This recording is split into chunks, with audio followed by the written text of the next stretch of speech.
3 күндөн бери коомчулукта айран таң калтырган токмоктого атышуу тууралуу милиция кызматкерлери бүгүн гана үн катышты. Бирок мында алар эч нерсени билген эмес деген Кактус медиа интернет сайтынын журналисти окуяны жазып чыккандан кийин гана ал жерге барышкан. Аталган басылма токмоктогу өткөрмө бекетке 2 унаа бири-бирин кубалап келип мушташ чыгып, ок атышуулар болгону жана окуядан кийин ал жерге Жогорку Кеңештин депутаты Урмат Самаев келгенин жазган. Бирок учурда бул окуяга парламент депутаты Самаевдин тиешеси жоктугу айтылууда. Анархан Алтымышева бул багытта иликтеп көргөн.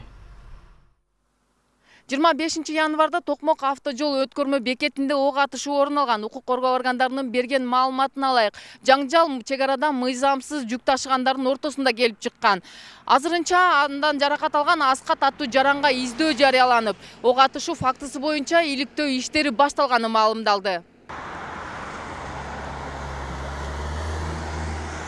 3 күндөн бери коомчулукту айран таң калтырган Токмоктогу атышуу тууралуу милиция кызматкерлери бүгүн үн катышты. Айтымдарында 3 күн бою эч ким көрсөтмө берген эмес. Белгилүү болгондой, атышуу болгон жерге милиция кызматкерлери Кактус медиа интернет сайтынын журналисти окуяны жазып чыккандан кийин барышкан. Анткени менен күч органдары жеринде эч кандай октун гильзаларын таппагандарын билдиришүүдө. Ал окуя болгон жерге бул Кактус медиада аябай оор кылмышты жазышты. Ошон үчүн мен Чүй областынын ички иштер башкармалыгы катары мен өзүм чыктым. Тилекке каршы бир дагы гильза алынган жок. Ал жерде жанагы дөңгөлөгү жарылып турган машинелерди турган жерди биз аныктадык. Ошол жерди аябай карадык. Аталган басылмада өткөрмө бекетке 2 унаа бирин-бири кубалап келип, мушташ орун алгандан кийин ок атышуулар болгону жана окуядан кийин ал жерге Жогорку Кеңештин депутаты Урмат Самаев келгени жазылган. Бирок тиешелүү кызмат өкүлдөрү чек ара постунда тартылып алынган видеого таянуу менен Самаевдин ал жерге келбегенин ырасташууда. Чек ара боюнча биз видеороликти карадык. Азыр дагы биз текшерип жатабыз. Именно ошо чек арага кубалашып келген жерде депутат Жогорку Кеңеш Самаев Урматбектин видеосу аныкталган жок. Ал жана чек аранын алдында где-то бир 15 метрле алат экен.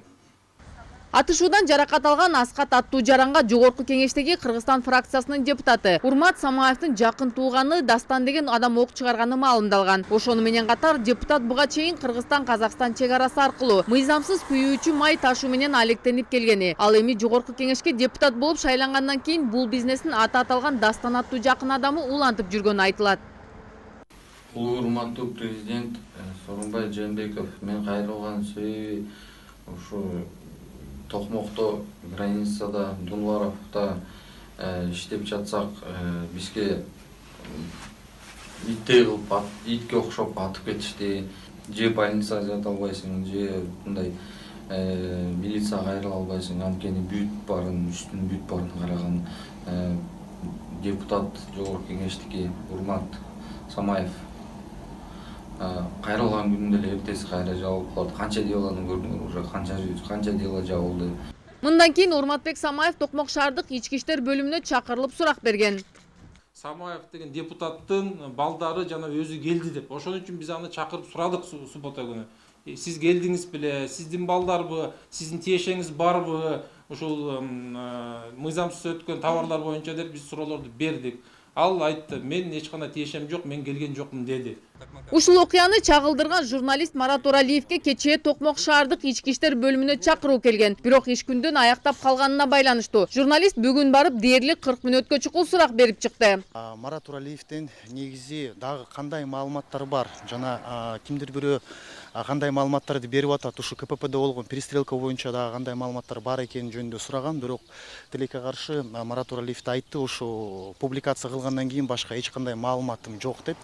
Учурда ок чыгарды деген Дастан аттуу жаран Токмок шаардык ооруканада дарыланууда. Чүй облустук ички иштер башкармалыгынын башчысы билдиргендей, ал ден соолугу чыңалгандан кийин убактылуу кармоочу жайга киргизилет. Анархан Алтымышева, Чыңгыз Айбашев, Нур Ньюс, Бишкек.